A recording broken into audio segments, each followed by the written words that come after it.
చూచి ఇట్లనుము, మిమ్మును మీరు రేపటికి పరిశుద్ధపరచుకొనుడి. మీరు మాంసము తిందురు. యెహోవా వినునట్లు ఏడ్చి, మాకు ఎవరు మాంసము పెట్టుదురు? ఐగుప్తులో మాకు బాగుగానే జరిగినదని మీరు చెప్పుకొంటిరి గనుక యెహోవా మీకు మాంసమిచ్చును, మీరు తిందురు. ఒక్క దినము కాదు. చాలు ప్రార్థించండి. పరిశుద్ధుడా పరలోకమందున తండ్రి, నీ దాసులమైన మేమందరం ఏకీపించి నీ పాద సన్నిధికి వస్తున్నాం. చదవబడిన లేఖన భాగాన్ని బట్టి నీకు స్తోత్రాలు. ఈ లేఖనంలోంచి మా అందరితో మాట్లాడి మాకు వినుబుద్ధిని గ్రహించే హృదయం దయచేయమని యేసు నామములో అడుగుచున్నాం తండ్రి, ఆమేన్. గత వారం మనం నేర్చుకున్నాం, మీకు గుర్తుండే ఉంటుంది, యెహోవా తన ప్రజలను ఎలాగో రక్షించాడని శత్రువు నుంచి. ఎర్ర సముద్రం దాకా నడిపించిన దేవుడు మేఘములో నుండి ఒక మేఘం, అదే మేఘములోంచి ఇశ్రాయేలులకు దారి చూపిస్తూ అదే మేఘాన్ని ఇశ్రాయేలులకు, ఐగుప్తీయులకు చీకటించేసి వారిని వీరిని తరమకుండా ఆపాడు. దేవుడు సముద్రాన్ని పాయలుగా చేసి తన బిడ్డలైనటువంటి వారిని సురక్షితముగా ఆవలికి చేర్చి అదే సముద్రం, పాయలు చేసిన సముద్రంలో వారిని తరుముతున్న శత్రువుని ఇక కనబడకుండా ముంచివేశాడు. లాస్ట్ వీక్లో మనం నేర్చుకున్నది ఏంటంటే, దేవుడు తన ప్రజల కొరకు ఎలాగో రక్షణ చేశాడు, తన శత్రువులను తరుముతున్న వారి శత్రువుని ఎలాగ అంతం చేశాడు అన్న విషయాలని గతంలో మనం ధ్యానం చేసాం. ఇప్పుడు మరొక అంశంలో చూసినట్టయితే, జనులకు ఆహారం గురించి వారు ఏడుస్తున్నారు. ఎలా అంటే, ఇశ్రాయేలీలు ఏది చేసినా ఒక దాంట్లో మీరు చూస్తున్నారా, ఇదేది మీరు కీర్తనలో కూడా చూస్తే మనకు తెలుస్తుంది, వాళ్ళు వందనాలు చెప్పినవి తక్కువ కానీ కంప్లైంట్లు ఎక్కువ ఉన్నాయి. అంతకుముందు మేలు అనుభవించలేదంటే అనుభవిస్తూనే ఉన్నారు. ఈ 11వ అధ్యాయంలో వీళ్ళు అన్నారు, మాకు మాంసం లేదే అని చెప్పి బాధపడ్డారట. బాధపడడం ఒకటే కాదు, వాళ్ళు ఏమన్నారు తెలుసా? అమ్మ 5వ వచనం చదువు, 4వ వచనం, 5వ వచనం. ఐగుప్తులో మేము ఉచితముగా తినిన చేపలను, కీరకాయలను, దోసకాయలను, కూరాకులను, ఉల్లిపాయలను, తెల్లగడ్డలను మా జ్ఞాపకమునకు వచ్చుచున్నవి. ఇప్పుడు మా ప్రాణము సొమ్మసిల్లెను.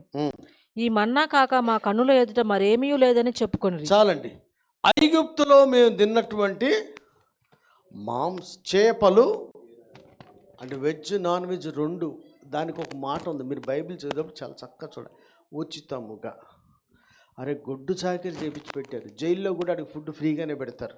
ఇల్లు ఎందుకు జైల్లో పోతానని ఎవడన్నా అనుకుంటాడా? జైల్లో పెట్టినంత న్యూట్రిషన్ ఫుడ్ ఇంట్లో కూడా దొరకదు.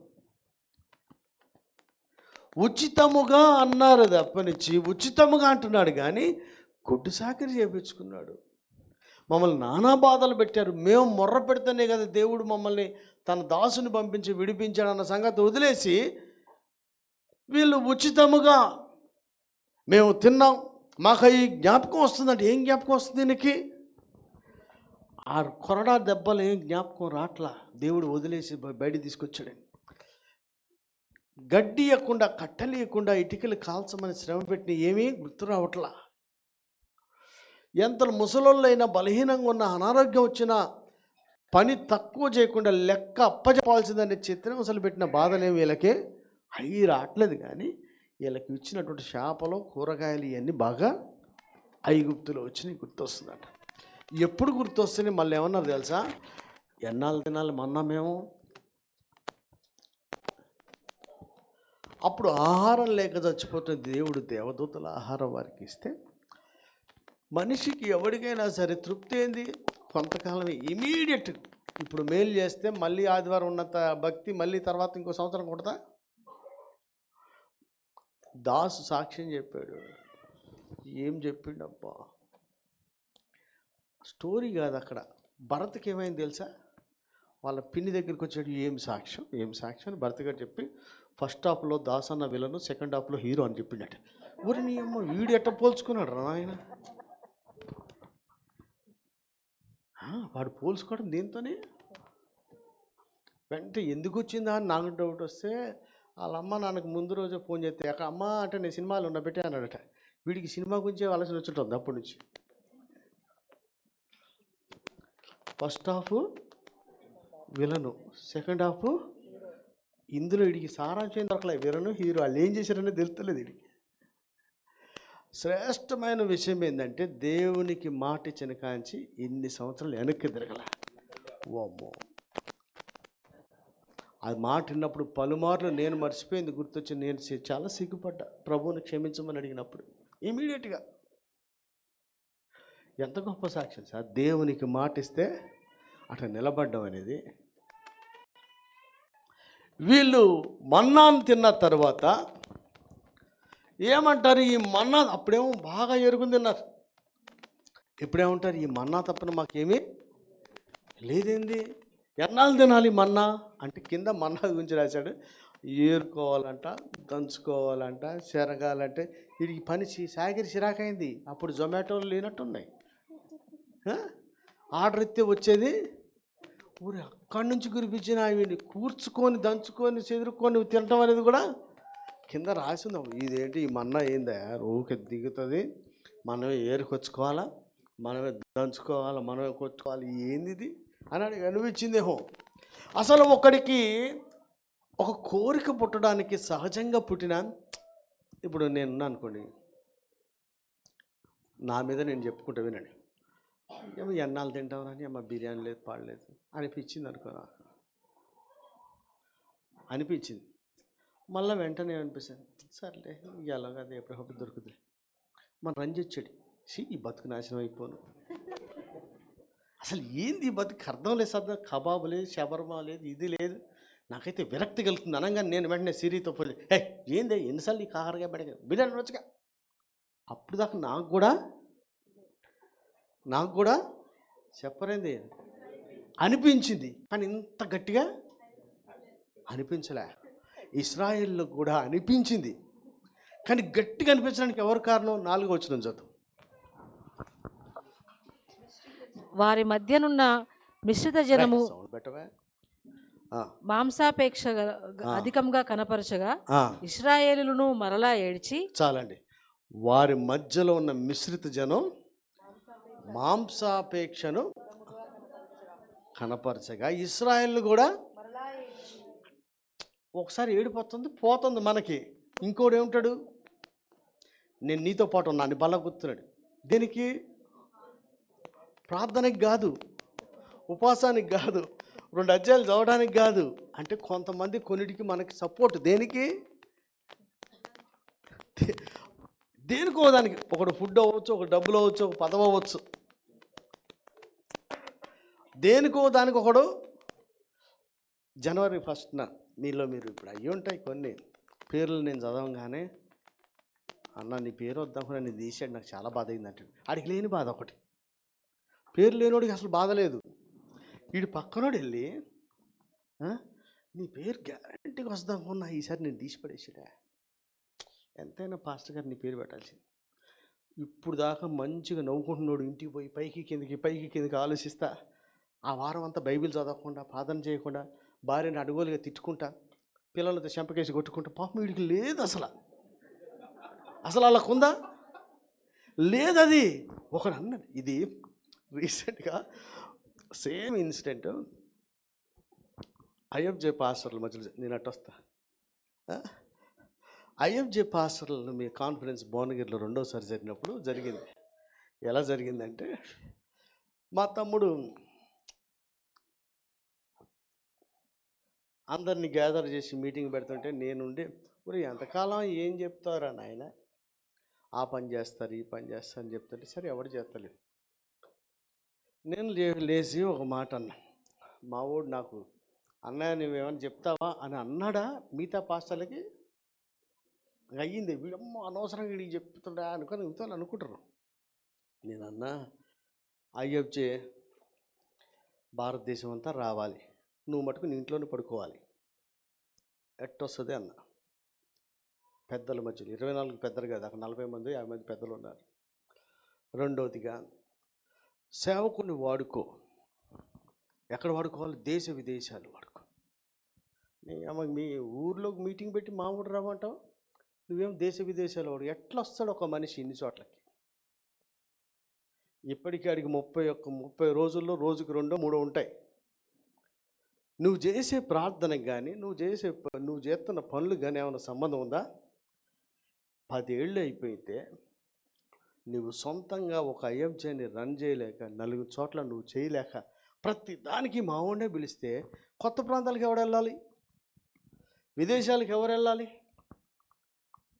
ఇప్పుడు వెళ్ళబట్టే దుబాయ్లోను, కువైట్లోను, ఇంకోటి ఏంటది, సౌదీలో, కెనడాలో, యూకేలో ఇవన్నీ ఎందుకు జరుగుతున్నాయి? ఒకసారి వెళ్ళొచ్చాడు అని చెప్పినప్పుడు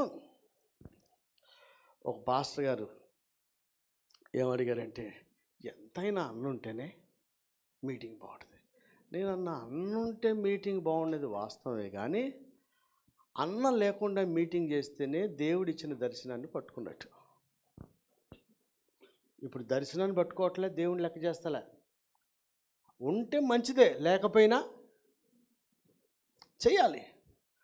అలాగే దేవుడు మనకిచ్చిన దాంట్లో ఇలా దర్శనం గురించి చెప్పిన తర్వాత, ఇలా చేద్దాం అనుకున్న తర్వాత అందరికీ కొన్ని పనులు చెప్పాడు. పనులు చెప్పిన తర్వాత ఒక ఆయన, మంచి ఆయన, ఈరోజు కూడా చాలా మంచి, వీడితో జాగ్రత్త, వీడు ఎవడు కంటిస్తాడో, ఒక మంచి సాక్ష్యం కలిగిన దైవజనుడు, మా తమ్ముడికి కుడి భుజం లాగా ఉన్నటువంటి దైవజనుడు, ఐఎఫ్జేకి ఒక పిల్లర్ లాగా ఉన్న దైవజనుడు, అంత మంచి 1000-2000 మంది పైన ఉన్నారు. అంతమందిలో అనౌన్స్ చేసినప్పుడు ఆ సార్ పేరు లేదు. సార్ పేరు లేకపోతే ఆయన ఏం ఫీల్ కాల. మనమే పక్కన ఉండేది ఎవరు? ఇదే కదా, ఫీల్ కాల. కానీ అప్పటికప్పుడు ఏమైందో తెలీదు, రాత్రి రిటర్న్ జర్నీ సోషల్ మీడియాలో వాట్సాప్ స్టేటస్లు, ఫేస్బుక్ స్టేటస్లు, ఆ స్టేటస్లే కాకుండా నాకో మెసేజ్ పెట్టాడు. నేను చూడలే, నేను సాధారణ కొన్ని చూస్తా, కొన్ని చూడను, ఒక్కోసారి అన్నీ ఒకసారి చూస్తా, ఎప్పుడో చూస్తాగా. నేను వాట్సాప్ పెట్టి చూసావా అన్నాడు. ఆ తర్వాత చూస్తే ఆ గ్రౌండ్లో ఉన్నటువంటి అనౌన్స్ చేసినప్పుడు రియాక్షన్ ఏమీ లేదు, మంచిగానే ఉన్నాడు. ఈ రాత్రికి మనిషి ఎలా చేంజ్ అయ్యాడు అని చేస్తే, ఆ తర్వాత ఏందిరా నువ్వు ఇదంటే, నాకు కూడా ఏమనిపిస్తుంది, అందరూ వచ్చి నీ పేరు లేదే మాకు బాధ అయింది అనగానే నాకు బాధ అయిపోయింది అన్నోడు అని దొబ్బేసిండు. నువ్వు లోపల తీసుకొని ఇంత మెసేజ్లు పెట్టావు, అవి ఇప్పటిదాకా అలాగ ఉండిపోయి. అంటే ఇక్కడ మాంసం కోసం అడిగినోడు ఎవడు? అందరికీ మనసులోనే ఉంది, ఇస్తే ఇచ్చారు లేకపోతే లేదు అని అనుకున్నారు. కానీ మిశ్రిత జనం ఉన్నారే, వాళ్ళు దీన్ని రెట్టింపు చేశారట. మాంసం కావాలన్నప్పటికీ అందరూ మిగతా వాళ్ళకు కూడా ఏడ్చారు. వామ్మో, ఏడిస్తే దేవుడు ఏమన్నాడు తెలుసా? ఆయన ఎవడు ఏది అడిగినా ఇస్తాడు. ఎందుకంటే ఆహారం, నాకు విగ్రహాన్ని ఇమ్మంటే ఎవడుగా, నాకు పలానా పిల్లని, పలానా అబ్బాయిని, పలానా బంగళా ఇమ్మని ఈగా అది ఇచ్చేది. ఒకడికి కావాల్సింది చిన్న కోరికలు ఉంటే దేవుడు ఖచ్చితంగా తీరుస్తాడు. అలా ప్రార్థన చేసినప్పుడు, ప్రార్థన చేశారా వాళ్ళు ఏడవగా, వాళ్ళు ఏం చేశారట? ఏడవగా మోషేకి చాలా బాధ అయిందట. ఏమని బాధ అయింది? వీడు ఎందుకు ఏడుస్తున్నాడు? ఆయనకి ఎందుకు బాధ అయింది? వీడు ఐగుప్తులోంచి జ్ఞాపకం చేసుకుని, ఐగుప్తులో మాకు దొరికినవన్నీ, ఏం ఐగుప్తురా నాన్న, నువ్వు అందులోంచి దేవుడు నేను ఎట్లా తీసుకొచ్చిండు, ఎన్ని అద్భుతాలు చేశాడు, ఎట్లా సముద్రాన్ని పాయలు చేశాడు, నీకు మన్నా ఇచ్చే అన్నీ ఇస్తే మళ్ళా నువ్వు ఐగుప్తు అంటున్నావు అని బాధ వేసి బాధపడుతుంటే దేవుని దగ్గర వాళ్ళని ఏమంటాడు తెలుసా? ఒరే మీకు ఎట్టి ఇవ్వాలరా, నేను ఏం చేయాలరా అని దేవునికి మొర్రపెట్టాడు. ఏమని మొర్రపెట్టాడు తెలుసా? ఈ జనాన్ని తట్టుకోవడం నా వల్ల కావట్లేదు, నీ కటాక్షం నా మీద ఉంటే నన్ను చంపే అన్నాడు. నీ కటాక్షం నా మీద ఉంటే ఎట్టయినా భోజనం ఈ భోజనం మన్నా ఈ అంటలే.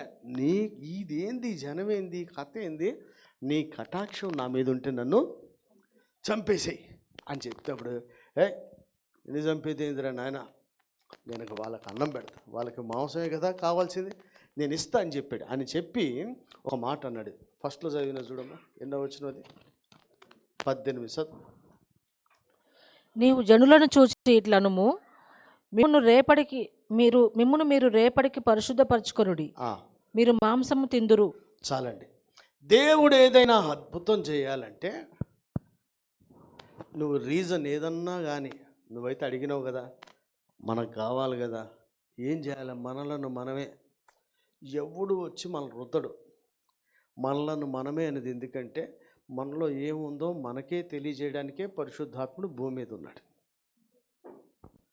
ఇంకోటి గురించి తెలియజేయడానికి కాదు, మనలో ఏం లేకుందో దాన్ని గుర్తు చేయడానికి, దాన్ని హెచ్చరిక చేయటానికి పరిశుద్ధాత్ముడు భూమి మీద ఉన్నాడు. ఆయన పని అదే. ఆయన గుర్తు చేసినప్పుడు మనలను మనమే పరిశుద్ధపరచుకుంటూ అతిక్రమాన్ని ఒప్పుకొని విడిచిపెడితేనే మనల్ని మనం పరిశుద్ధపరచుకున్నట్టు. ఆ పరిశుద్ధాత్ముడు పనే పరిశుద్ధపరుస్తాడు. ఆయన చెప్పిన దాన్ని మనం విడిచిపెట్టాలి. ఆయన మిమ్మల్ని మీరే, మోషే వీళ్ళందరి మీద ఒక మేకను కోసి రక్తం గయించి వీళ్ళంతా పవిత్రులు అయిపోతారని చెప్పిండా? నువ్వు అడిగిందే నీకు కావాలంటే నిన్ను నువ్వే పరిశుద్ధపరచుకోవాలి. హల్లెలూయా. మనమే ఒకటి అడిగినాం దేవుని సన్నిధిలో, అది మనకు రావాలి. అది రావాలంటే నువ్వు అడిగినందుకు రాలా. మోషే వెళ్ళి ఏంది పరిస్థితి అని ఆయన చెప్పాడు. మోషేకే చెప్పాడు, వాళ్ళని పరిశుద్ధపరచుకోనమని చెప్పు, రేపు వాళ్ళు మాంసం తింటారు. పాస్టర్ గారు మోషే ఏమన్నాడు తెలుసా? మాంసం రేపు తింటారా? సరే, వీళ్ళందరికీ ఎన్ని గొర్రెలు ఎన్ని పశువులు ఏడు తెమ్మంటావు అని అడిగాడు. అసలు వీళ్ళంతమందికి ఎక్కడి నుంచి తేవాలి నేను అంటే బైబిల్ ఏం చెప్తుంది తెలుసా? మోషే, యెహోవా బాహుబలం ఏమైనా తక్కువైందా? కొంతమంది మోషే అనుకున్నాడంటే మనం అనుకోలేమా? ఏదన్నా ప్రాబ్లం వస్తే ఏం చేయాలి, దీన్ని ఎట్లా సాల్వ్ చేయాలి, రేపటి దినాన్ని తింటాడు అంటే మరి నువ్వు ఎట్ట పెడతావు నీ ఇష్టం వల్లే, నేను అనుచేది ఏమన్నా తేవాలా? ఫిలిప్పి కూడా అన్నాడు కదా, ఇంతమంది అరణ్యంలో తింటారంటే ఇన్ని డబ్బులు అవసరం, వీళ్ళకి అవసరం, ఇన్ని పెట్టాలి అని అడిగాడు. అట్లనే వీళ్ళు కూడా, మోషే కూడా, అయ్యా ఇంతమంది తినాలంటే ఏం చేయాలా, వీళ్ళకి ఎన్ని చేయాలి, ఎంత చేస్తే వీళ్ళు అవుతారు అని చెప్పినప్పుడు దేవుడు అన్నాడు, యెహోవా బాహుబలం ఏమైనా తక్కువైందా అని చెప్పాడు. ఈ రోజున కొన్ని విషయాలు మనం ధ్యానం చేద్దాం. మొన్నటి దినాన తన ప్రజలను ఐగుప్తు నుంచి ఎలా రక్షించాడనేది. ఒకే మేఘములో యెహోవా ఉండి, అందులో ఆయన ఉంటే శత్రువుకు చీకటి, తన ప్రజలకు వెలుగు. ఆయన ఎర్ర సముద్రాన్ని పాయలు చేస్తే వీళ్ళు క్షేమంగా ఒడ్డు చేరారు. వాళ్ళు అదే సముద్రంలో మునిగిపోయారు. అరే ఏందబ్బా, నాకు డబ్బులు వాడికి డబ్బులు, భక్తిహీనుని కలిమి ఏమవుతుంది, వాడు సావుకే. అదే నీతిమంతుల దగ్గర డబ్బులు వస్తాయి, ఇద్దరికి వస్తున్నాయి డబ్బులు, ఒకడు చావడానికి ఒకడు బాగుపడడానికి. ఇద్దరికి డబ్బులు వస్తాయట. ఒకడికి డబ్బులు రావడం వల్ల వాడికి అదే నష్టం, పాపం వస్తుంది. ఇంకొకరికి డబ్బులు వస్తే 10 మంది బాగుపడుతున్నారు. ఆయన వేల మందికి, వందల మందికి ఆశీర్వాదంగా మారాడు. బహుధనవంతుడైనటువంటి ఎవరు? అబ్రహాం. డబ్బులు లేవు ఆయనకి, వచ్చినాయి కదా, దేవుడు దీవించాడు కదా, దీవించబడ్డాడు. అదే భక్తిహీనంగా ఉన్నటువంటి వాడు, ఎవ్వరు లేని డబ్బులు వచ్చినాయి, సొలొమోను ఆడే మొత్తం బయట. ఒకటే వస్తుంది, అందరికీ దేవుడు అన్నీ ఇస్తాడు. అరే నాకు ఇచ్చినావు వాడికి ఎందుకు ఇచ్చినావు అనకూడదు.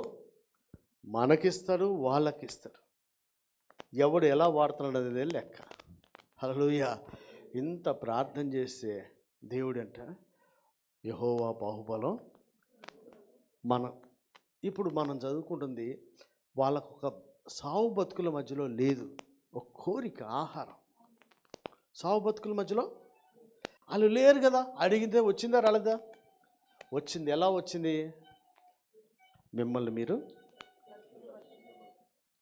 మిమ్మల్ని మీరు పరిశుద్ధపరచుకోమన్నాడు. మీరు రేపటి దినాన మాంసం తింటారు. మన కోరిక ఏదైనా సరే, నీ గురించో ఒక భోజనం గురించి అంటే మీరు వాటికంటే శ్రేష్ఠులు కాదా? మన పిల్లలు వాటికంట శ్రేష్ఠులు కాదా? మనం చేస్తున్న పరిచర్య వాటికంటే శ్రేష్టమైంది కాదా? ఇంత శ్రేష్టం చిన్నదానికే ఇచ్చినోడు పెద్ద పెద్ద ఎందుకు ఇవ్వడు? కానీ ఒకటే రీజన్ అక్కడ, మిమ్మల్ని మీరు పరిశుద్ధపరచుకోండి. మిమ్మల్ని మీరు పరిశుద్ధపరచుకోండి. రేపటి దినాన మీరు మాంసం ఎలా తింటాం అనే డౌట్ ప్రవక్తకు కూడా వచ్చింది, మోషేకు కూడా వచ్చింది.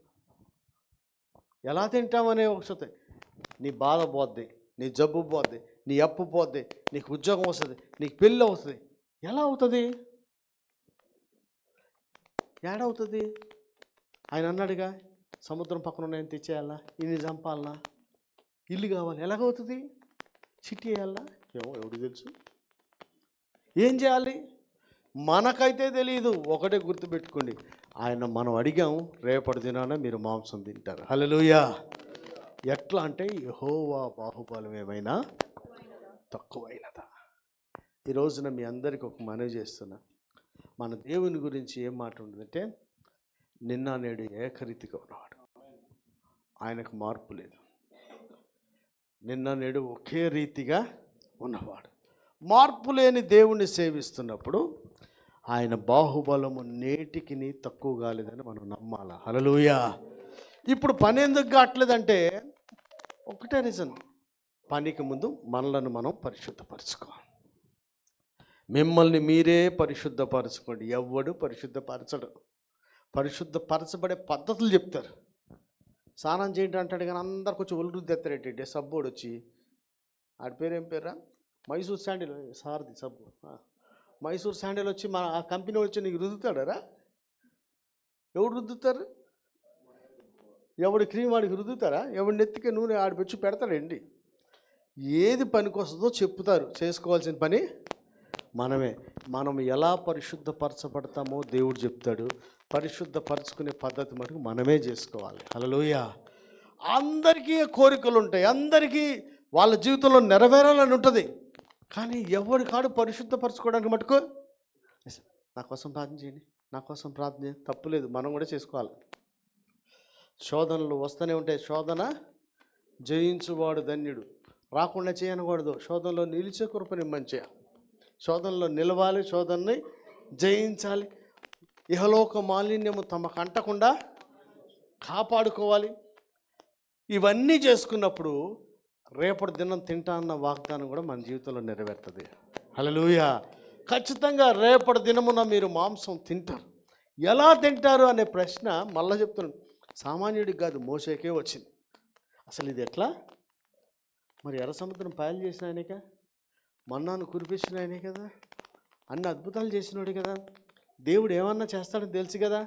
ఫస్ట్ రేషన్లో పాస్టర్లకు కూడా ఇన్ని అద్భుతాలు చేసినోడు, ఇన్ని నిలబడినోడు కూడా ఏదో ఒకటి మాట్లాడుతూనే ఉంటాడు. పోయమ్మ ఎట్ట చేయాలన్నా, దేవుడు చేస్తాడా, మీరు రేపటి దినాన్ని దేవుడి కార్యాలు చేస్తాడని చెప్పిన ఆయనే ఈ రోజున ఎట్లా చేయాలి దీన్ని అని అడుగుతున్నాడు. అంతగా ప్రార్థన చేసినప్పుడు ఏం ప్రార్థన చేశారు? ఏం ప్రార్థన అంటే, ప్రార్థన కంటే వాళ్ళు ఏడుపు ఎక్కువైంది. ఏడవగా అని ఉంది అక్కడ. ఏడవగా మోషే వినెను.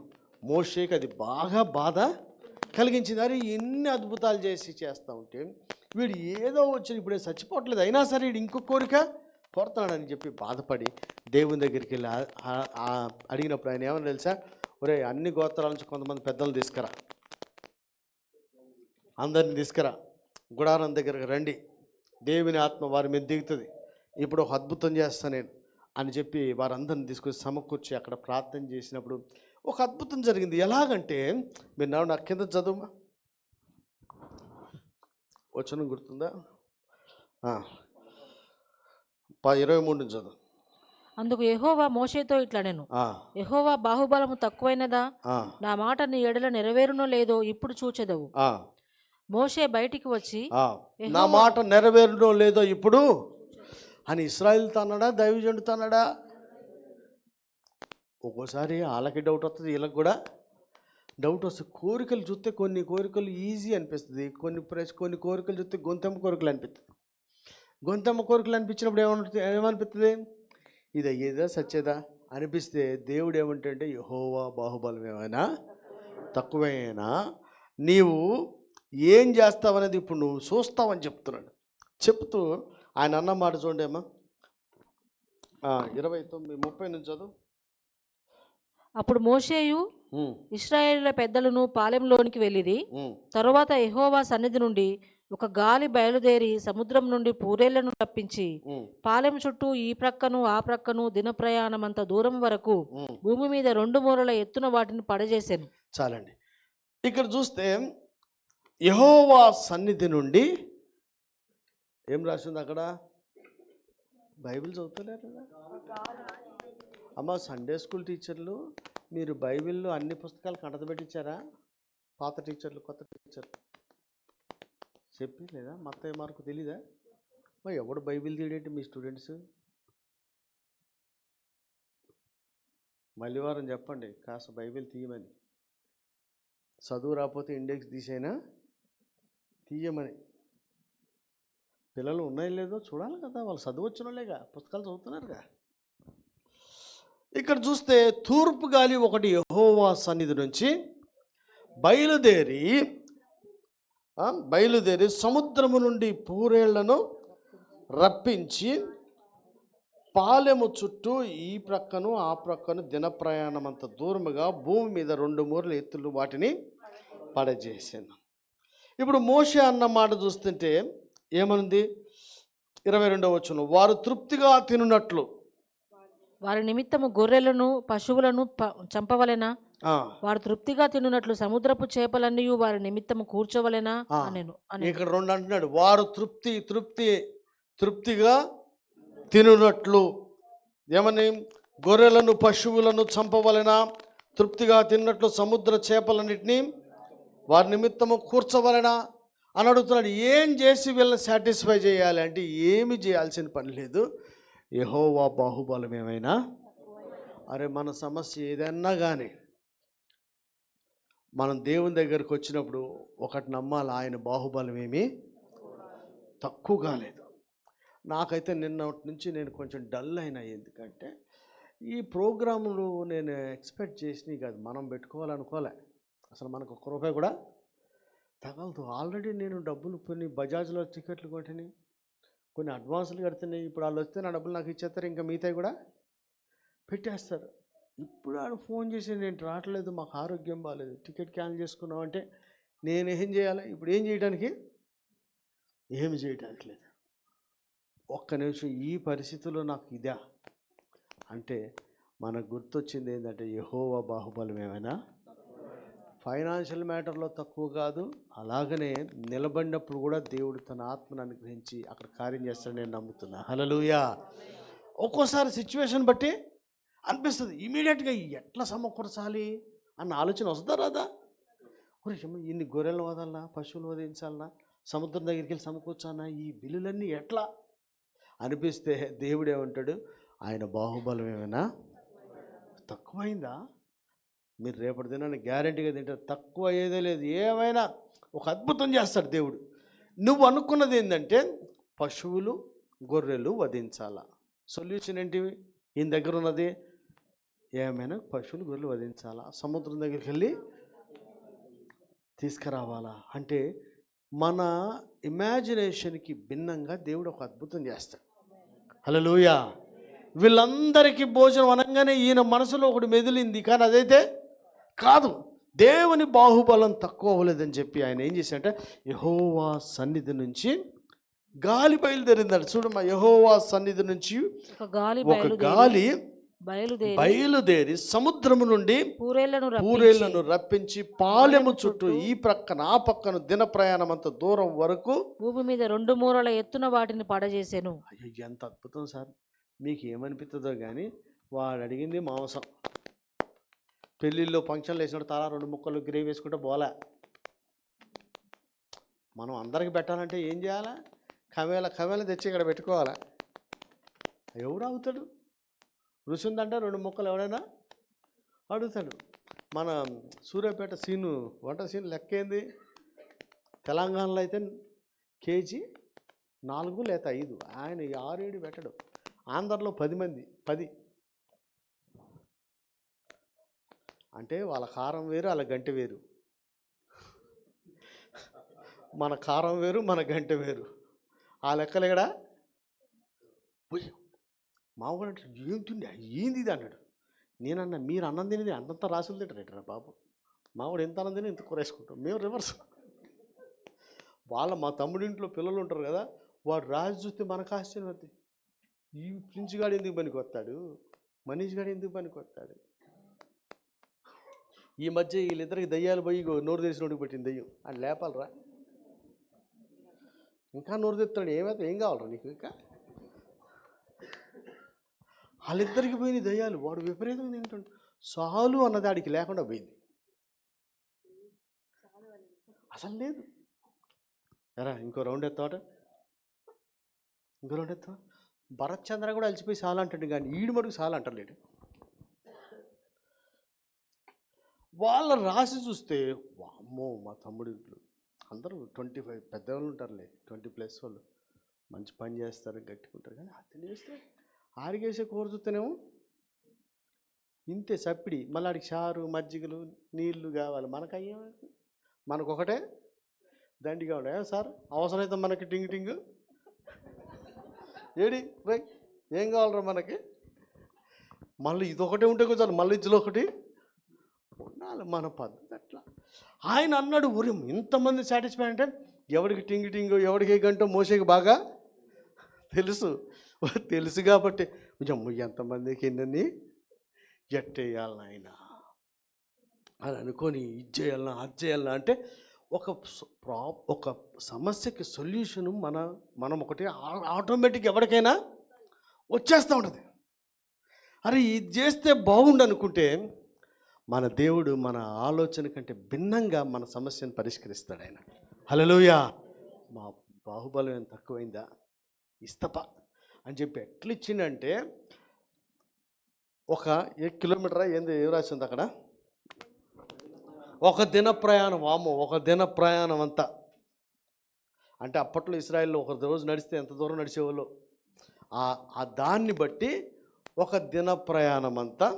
ఎంత మరి ఎత్తు, 2 మూరల ఎత్తును వాటిని పడచేశాను. ఎక్కడి నుంచి వచ్చింది ఇంత, యెహోవా సన్నిధి నుంచి గాలి ఒకటి బయలుదేరి సముద్రంలోంచి వీటన్నిటిని తీసుకొచ్చి మన ఇంటి పక్కన మన పాలెంలో వేసారు. హల్లెలూయా. ఒరే మనోజ్, బస్తా వస్తుందంటే గాలి వస్తుంది, ఉట్టిగా రాదది.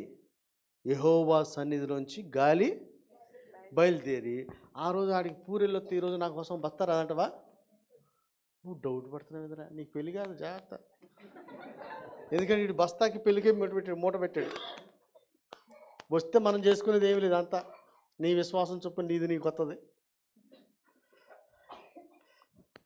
నమ్మండి, అసలు మోషే యొక్క ఆలోచన చూస్తే ఎన్నిటిని మనం చెయ్యాలి, ఎక్కడి నుంచి తేవాలి అన్న ఆలోచన ఉంది. దేవుని బాహుబలం ఏం తక్కువ కాలేదని చెప్పి, అయ్యా నువ్వు అప్పుడు కర్ర సాపినప్పుడు సాపమంటావా, ఎర్ర సముద్రాన్ని పాయలు చేస్తావా, ఈసారి సముద్రాన్ని పాయలు చేస్తే చేపలన్నీ రోడ్డు మీదకి వచ్చి నీళ్ళన్నీ గడ్డగడతాయా, ఎవడు ఆలోచన ఆడికి కదా. ఒక్కొక్కరు ఒక్కో అద్భుతం చూశారనుకో, నెక్స్ట్ లెవెల్ సారి కూడా ఇదే. ఈసారి దేవుడు మళ్ళీ సముద్రం పాయలు చేస్తాడు. ఈసారి రోడ్డు మీదకి అన్నీ చేపలు వచ్చేస్తే ఏరుకోవడమే మన పని. ఆ ఏరుకునేవాడికి కూడా ఎట్టుంటుందంటే, వాళ్ళు మన్నా పడితే ఏరుకోలేదట. ఏరుకొని అంటే జనాలకి ఏదైనా రొటీన్ అయితే బోరు కొట్టేస్తుంది. ఎన్నాళ్ళు తింటామా.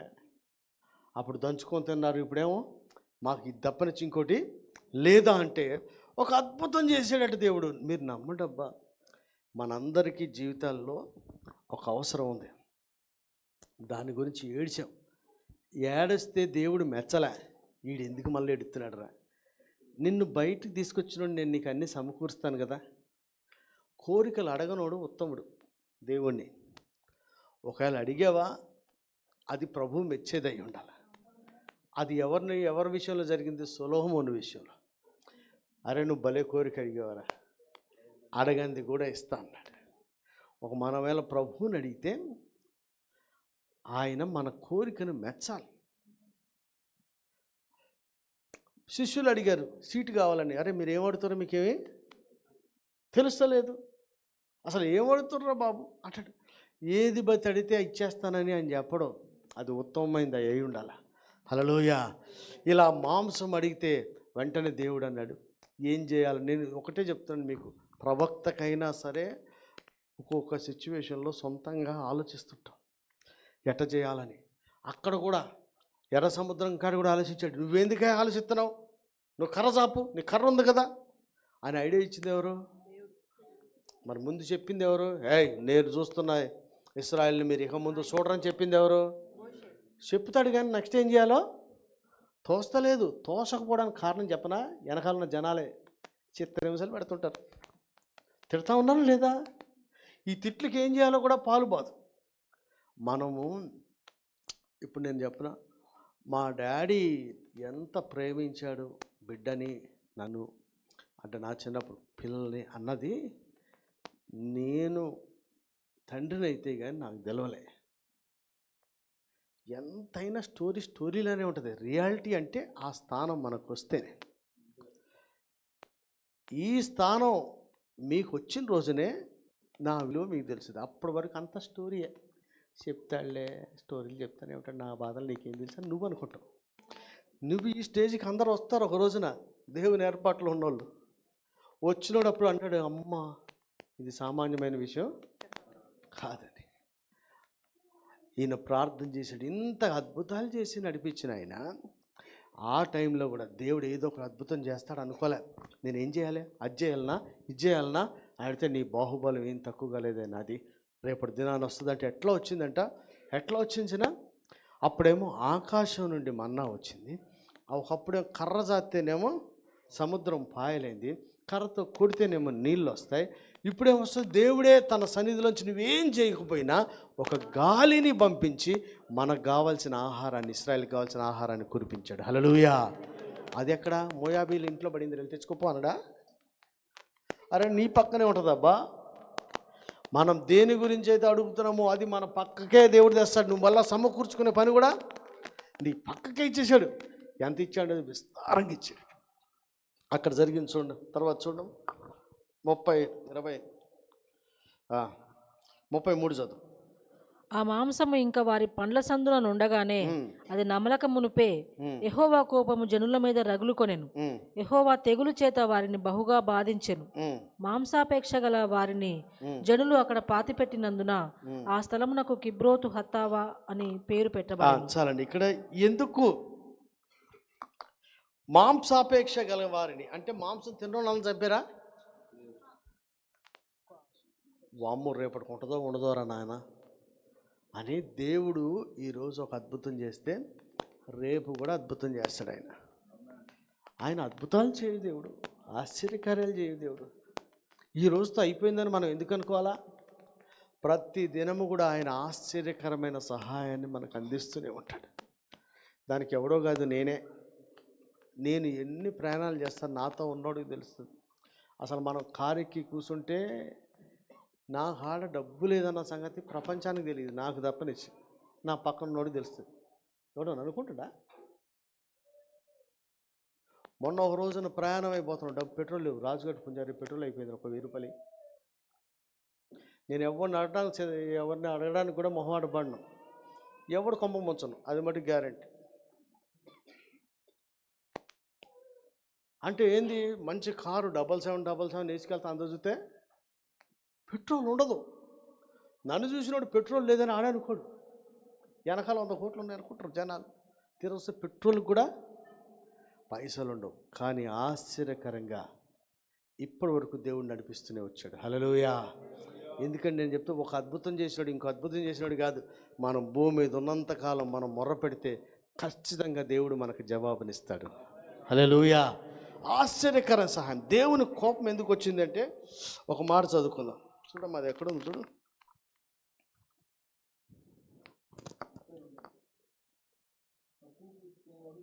అది కాదు నాయన, ఏముంది అందులో? ఎక్కడుంది చదువు.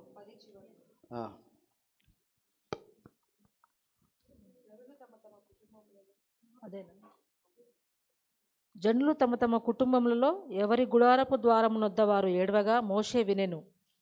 యెహోవా కోపము బహుగా రగులుకొనెను. వారు ఏడ్చుట మోషే దృష్టికి లేదు 20 చదువు.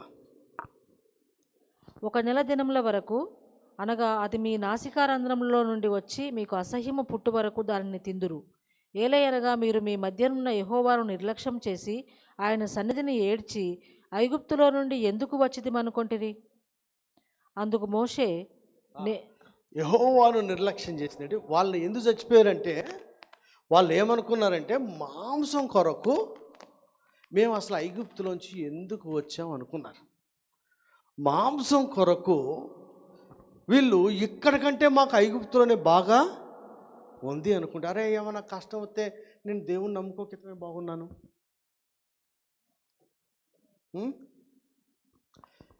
కొంతమంది కష్టం వస్తే బైబిల్ పక్కన పడేసినప్పుడే బాగున్నారు. రోజు చదువుతుంటే కష్టాలు ఎక్కువైపోతున్నాయి. అడ్డగోలుగా తిరిగినప్పుడే బాగుంది. ఆఫీసులో నేను దేవుని బయటలా ఉంటున్నందుకు నాకు తోటివారిలో కాలేజీలో నాకు కష్టం ఎక్కువైపోతుంది అని వాళ్ళు ఏమి జ్ఞాపకం చేసుకున్నారంట, ఐగుప్తే బెటర్ అనుకున్నారు. ఈ యాత్ర కంటే కూడా, కానాను కంటే కూడా ఐగుప్తునే బెటర్ అనుకుంటే అక్కడ ఏం రాసింది? యెహోవాను నిర్లక్ష్యం చేసి ఏడ్చారు. దేనికి? మాకు ఇప్పుడు లేదు, అదే బాగుంది, అదే బెటర్ నేర్చుకుంది. దాంతో ఏమన్నాడు దేవుడు అక్కడ? యెహోవాను వాళ్ళు అంటే ఈ రక్షణ కన్నా, విమోచన కన్నా, దాని బానిసత్వం కంటే కూడా, దాసులుగా ఉండడం కన్నా తన సొత్తైన ప్రజలుగా చేసుకుని సూచక్యులు అద్భుతాల ద్వారా ఐగుప్తు నుంచి బయటికి నడిపించే దానికంటే వాళ్ళు ఎంచుకున్నది ఏంటంటే దాసుడిగా ఉన్న పర్లేదు 3 పూట్ల మాంసం ఉంటే చాలా అనుకున్నందుకు వాళ్ళు ఏమన్నా యెహోవాను వీళ్ళు అంటే నీ ఎడల దేవుడు కలిగి ఉన్న ప్రణాళికలను నిన్ను నడిపిస్తున్న విధానాన్ని మనం తక్కువ చేసి గత జీవితాన్ని పోల్చుకున్నాం అనుకో. ఇప్పుడు నేనున్నా, ఒకవేళ నాకు లైఫ్లో అప్పు అనేది కాదు కదా, నా కాడ పాత నోటు కూడా లేదు. మీరు చెప్తున్నా వినండి, నా కాడ పాత నోట్లు కూడా నేను ఎప్పుడు పెట్టుకోలేదు. ద బెస్ట్ మంచి బట్టలు వేసుకునేవాడిని, బ్రాండెడ్ వేసుకునే షూస్ వేసుకునే విమానంలో తిరిగా. నాకున్న పరిచయాల గొప్ప గొప్ప పరిచయాలు ఉండేవి. నాకు అసలు అప్పులేందో నాకు అర్థమై సాగుతుంది. నాకు అసలు డబ్బు కొదవ కాదు, పాత నోటే పెట్టుకోలేని. అట్లాంటిది ఇట్లాంటి పరిస్థితి వస్తే పొర్రపాటున కూడా నేను అనవసరంగా సేవకు వచ్చాను, ఆ ఉద్యోగమే బెటర్ అని అనుకుంటే నేను యెహోవాను నిర్లక్ష్యం చేసినట్టు. అది బెటర్ అయితే అవ్వచ్చు, దీనికంటే మించింది అది లోకం, అది పాపం, అది ఐగుప్తు. నీకు పితరులతో వాగ్దానం చేసింది అక్కడ లేనే లేదు. దాంట్లోంచి మనం బయటికి రావాలి, విమోచించబడిన వారమే. దేవుణ్ణి నడిపిస్తున్నప్పుడు కాస్త ఇబ్బంది అనిపిస్తే నువ్వు వెనక్కి తిరిగి నాకు ఐగుప్తులో అన్నీ దొరికినాయి, ఆఖరికాడికి ఉల్లిపాయలు కూడా గుర్తొస్తున్నాయట, ఎర్రగడ్డలు, ఉల్లిగడ్డలు, ఆలుగడ్డలు ఇవి కూడా అన్నీ గుర్తొస్తున్నాయి. నిన్న తిన్న మన్నా బట్టి కాసకాడికి గుర్తే రావట్లేదు. అంటే ఐగుప్తులో కష్టాలు మర్చిపోయారు, ఐగుప్తు బాధలు, వీళ్ళు నిందించిన మాటలు మర్చిపోయారు. కానీ తిన్నాయి బట్టుకు బాగా.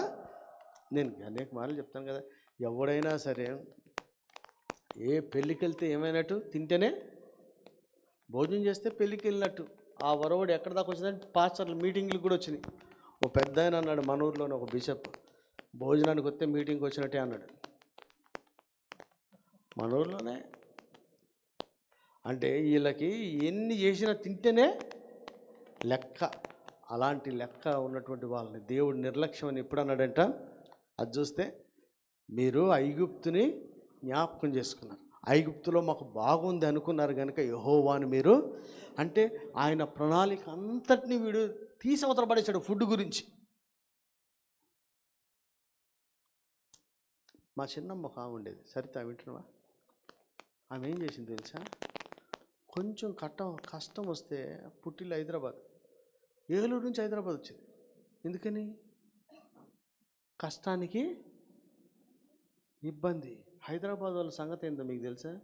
మీ వాళ్ళు ఎట్టుంటారు కానీ మా చుట్టాలు పొద్దున ఏమన్నా కానీ, రంజిబాబు వింటున్నావా, సాయంత్రం బయట మటనో, బోటో, తలకాయో, కాలో, కోడో, దాని తోహో ఏదో ఒకటి ఉండాలి.